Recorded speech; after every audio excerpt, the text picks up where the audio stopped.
On the 16th of October, the deposed Queen Consort of France, Marie Antoinette, was taken from her prison cell and led to the Place de la Révolution in Paris. It was the same place where, just months earlier, her husband, King Louis XVI, had met his grim fate beneath the blade of the guillotine. Now, she too was condemned to die, accused of a multitude of crimes, ranging from defrauding the treasury to conspiring with enemy nations to wage war against France, a charge that sealed her fate as a traitor. Once a queen known for her lavish lifestyle and extravagant fashion, few could have imagined that she would one day face such a brutal end.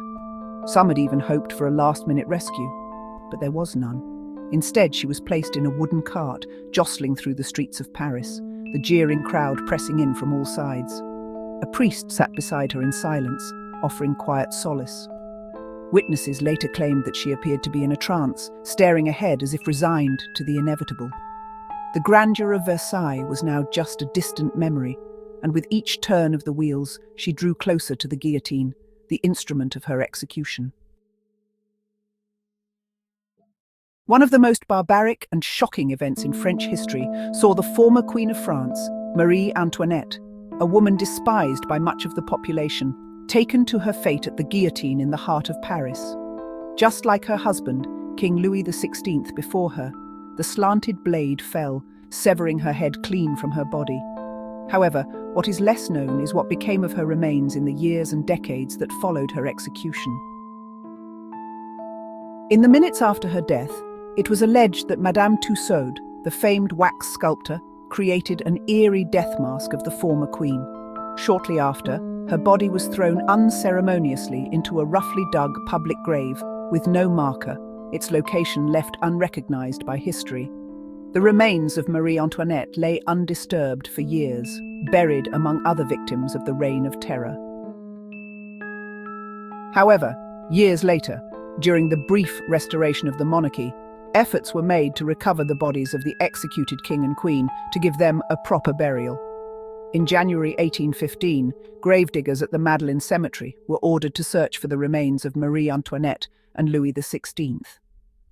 The search was a gruesome one, as the graveyard contained hastily dug mass graves filled with those who had perished at the guillotine. When the Queen's grave was finally exhumed, what was discovered was both dramatic and horrifying. A layer of quicklime, which had been poured over the remains to speed decomposition, had solidified over the coffin, inadvertently preserving parts of her skeleton. Among the recovered remains were her skull, found between her legs in what was meant to be a final act of disgrace by her executioners, and pieces of clothing she had worn to her execution, including stockings and 2 elastic garters from her time in captivity at the Conciergerie prison. Strikingly, strands of Marie Antoinette's white hair, bleached by the stress of her final days, were still attached to her skull. The exhumation process was deeply moving for those who witnessed it. Some of the workers present had reportedly been involved in her original burial, and the sight of the preserved remains brought many to tears. The Queen's bones, along with the surrounding soil and lime, were placed inside a chest and carefully transported. The remains of King Louis XVI were also retrieved, though his bones were found to be in a much poorer state than those of his wife. With great ceremony, Marie Antoinette's remains were transferred to the Basilica of Saint-Denis, the traditional burial place of French monarchs.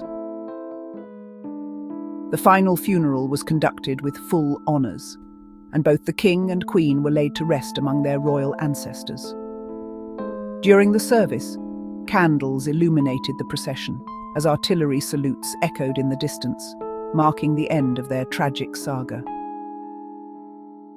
To this day, the royal vault where Marie Antoinette was interred has never been disturbed.